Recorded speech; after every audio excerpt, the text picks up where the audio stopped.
I mean, I was very happy with the election of Trump. In fact, I brought my hat in with me, Brandon. Can I show this off? Yeah. I've got a hat on here. It says, Jesus is my savior. Trump is my president. Well, there you go. You got to keep it in perspective, right, Dr. Woods? That's exactly right. But I'm of the view that the Trump presidency, in some ways, has slowed down the prophetic scenario in the sense that our progress into the New World Order won't be as strong as members of the United States. I think Trump is going to say no to a lot of these treaties and things of that nature that, surrender our sovereignty. They're really not, well, they are treaties, but they've been misnamed as something else to get around the treaty requirement of the Constitution. I think Trump will enforce that. But on the other end of the stick, there are certain things related to the Trump presidency that I think are accelerating our plunge into the end times. And part of it is this whole Gog-Magog issue. And part of it is the potential, rebuilding, of Temple number 3. You probably saw, Brandon, that video by Trump's new Secretary of Defense, Yep. Pete Hegseth. What was that, back in 2018? Yep. Where he says something there that we've said all along. He says he doesn't know how or when the third temple is going to be created, but it will be created by a miracle of God. And so we just have you pause right there. We played that on the air, but for those who didn't hear it, as people tune in and turn out, or new people come on, I want to make sure you hear it. Again, this is his Secretary of Defense designate, Pete Hegseth. Listen to what he had to say from a podium at the King David Hotel. And today, Jennifer and I and others had a chance to go see the Western Wall of the Temple Mount, the Western Wall tunnels, so much of the old city. And as you stand there, you can't help but behold the miracle before you. And it got me thinking about another miracle that I hope all of you don't see too far away. Because 1917 was a miracle, 1948 was a miracle, 1967 was a miracle, 2017, the declaration of Jerusalem as the capital was a miracle, and there's no reason why the miracle of the reestablishment of the temple on the Temple Mount is not possible.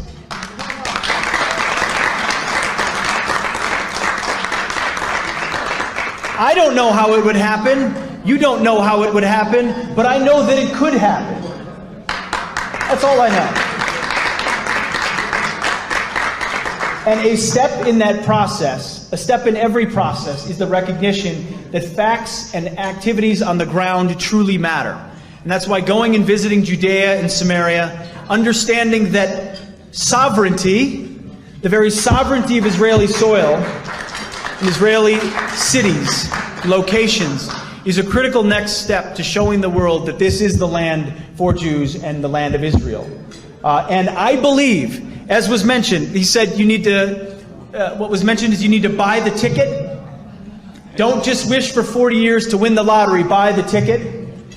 I would submit to you, in light of the support you have in Washington, D.C., the support you have amongst patriotic Americans, amongst evangelical Christians, amongst believers, amongst Republicans, even amongst some Democrats who can barely say it anymore in Washington. Buy the ticket, take your action, do what needs to be done here in Israel, because I truly believe this is a moment where America will have your back. You have Donald Trump in the White House. You have Mike Pence as vice president. You have Nikki Haley at the UN. You have true believers in Israel and America that have your back. All right. Well, of course, Mike Pence, Nikki Haley, no thank you. But anyway, The fact that he has a Secretary of Defense designate that is talking like that is kind of historic. I don't know that I've ever heard a potential Secretary of Defense ever talk like that. Have you, Rob? No, absolutely not. And to me, the thing that's so interesting, like Dr. Woods, I was excited to see the way the election went, not just because of personnel, but because of issues as well. And but it shows you how important the Israel issue is, because in the time between the election and now, with the appointees that he's already mentioned, I have an article here that talks about Elon Musk has met with Iran. Yes. To talk about negotiating. I have another one that talks about how that Amos Hochstein and Jared Kushner are meeting with Hezbollah in Lebanon. And so By the way, I just have to smile. I I just have to smile when you said that, because Donald Trump's son-in-law is Jewish, and you're telling me he's sitting down with to negotiate with Hezbollah. Wouldn't you like wouldn't you like to hear the recording of that? Oh my goodness. And so is Amos Huckstein. And he's Jewish as well. Is that the guy you've been warning about, by the way? That's the guy you've been warning about, right? Yeah, it is. And tell our audience, for, again, always new people tuning in, what have you been warning about that gentleman? Okay. The reason is because he's never been elected. He's the czar of energy in the Middle East. He brokered a Lebanon gas deal with Israel, and Hezbollah was supposed to pay the royalty to Israel. I know they haven't received a check for that deal. But isn't it amazing that this guy's worked for Obama, he's worked for Biden, he worked for Clinton. With Biden, he was at almost every meeting that had to do with anything with the Middle East and with energy. He was really the one doing the work. So when I see these people, I don't think Netanyahu's a believer. I don't know that Trump is a believer. I don't think Elon Musk is a believer. But these guys are determined to make a peace. And going back to the time when we were at our conference, Worldview Weekend Conference, remember Dr. Woods talked about the fact that there's two beasts. The first one comes up, and he's a political one, maybe a political and technology one. There's another one that comes up. He's a deceiver. He's a lamb with two horns, and he speaks like a dragon. In other words, he's inspired by the devil. And so, but in order for them to do this, there needs to be some kind of a peace treaty on the books, because Daniel 9:27 says this: when the Antichrist comes, he will confirm the treaty. So in other words, he doesn't make the treaty, but he strengthens it. I can see these guys going in. If they make a treaty with Iran, if they make one with Russia, if they make one with Turkey, those guys aren't going to honor their word. They can sign any kind of a deal. But now the Antichrist will come, and he'll strengthen it. In the meantime, what does Israel do? Israel believes them because Israel is willing to trust some of the people that we're bringing to the table to negotiate. And so here's Israel. They set down their weapons. And when they set down their weapons, when they have this treaty that's not really working, that's when Russia thinks an evil thought. They said, hey, this is our chance. This is our opportunity. So he comes with the very enemies that we've been talking about: Iran, Turkey, Russia. Wow, here they come. To me, we're watching the Bible even more perfectly and focused than we ever did before the election. I never dreamed the election would do this. I thought what the election would do, it would make them surrender, because who wants to fight against America at their full strength? Who wants to fight against Israel at their full strength? But if they can do this negotiation, the negotiations are very deceptive, because a person has to keep their word. I don't trust Iran to keep their word. I don't trust Russia to keep their word. And so I can see where this could fit in very well with the Daniel 9:27 thing. The reason I say that is because, I've got people that say, wow, they're kind of poking fun of me, saying, you're always looking for Jesus to come. I said, yeah, I think could be coming today. They said, well, we got at least 4 more years before Jesus comes. I said, wait a minute. You're telling me we're substituting Donald Trump for Jesus? I voted for Trump, but he's not Jesus. And so I think these negotiations are bringing us exactly to where the Bible talked about. Wow. Dr. Wood, do you want to respond to that? Oh, he's muted now as well. There we go. Oh, yeah, just right there, because the music just started. I want you drowned out by that. So we come back, we'll let Dr. Andy Woods respond to that. Well, I think the general tenor was the Trump presidency and what it contributes to the prophetic scenario. I mean, I'm of the opinion it's kind of both. I think the Trump presidency will slow down America's progress into the New World Order. On the other hand, Dr. Lindsted is talking about all these deals that are now taking place, negotiations, which seem to be expediting the path, towards Temple number 3, which Bible prophecy demands must be up and functioning midway through the tribulation period for the Antichrist to desecrate. People will see that in Daniel 9, verse 27. So any talk about Temple 3 being rebuilt in Israel is very prophetically significant. And lo and behold, what are we seeing? Trump's pick for his cabinet Secretary of Defense, Pete Hegseth, in a 2018 video that you showed earlier, was talking openly about Temple number 3. I'm looking at a headline, Brandon, that I sent you a little earlier. It says Midrash hints that Trump will return glory to Western world by building third temple. That's a November 11th article. And by the way, what's Israel. interesting is you sent me that and Dr. Linsted sent me that. Neither one of you knew that both of you sent that headline to me. There you go. Trump will return glory to Western world by building the third temple. Yeah, both of you independently sent that to me, not knowing you both had sent that to me. That's interesting.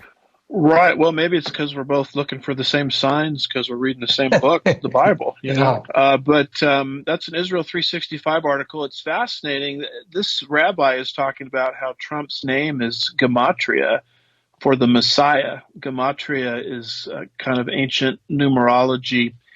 And he's talking about how this was in the prior Trump administration. They had a Trump coin kind of making his face look similar to Cyrus, who was their liberator, you remember, from the Babylonian captivity. So you put all this stuff together and you can see the season that we're living in. Temple number 3 is on the horizon. It's imminent, which means the tribulation period is approaching, even faster. And what I see, if I can just kind of put myself out there for the future, is some kind of deal, and I think it's going to come fast. It'll be a normalization for the Saudis. The Saudis, will be pulled into the Abraham Accords, basically meaning the Saudis, Saudi Arabia, who we think is Sheba and Dedan in Ezekiel 38, verse 13, will, in essence, acknowledge Israel's right to exist in exchange for trade, tourism, travel, and technology from Israel, meaning the Saudis will have a reason for protesting this invasion from Ezekiel 38. When the big three, Russia, Iran, and Turkey, invade Israel, now we'll have an explanation to why the Saudis will protest, as Ezekiel 38, verse 13 indicates. And I think part of this normalization pact to sweeten the deal will be some kind of agreement allowing Israel to rebuild Temple number 3.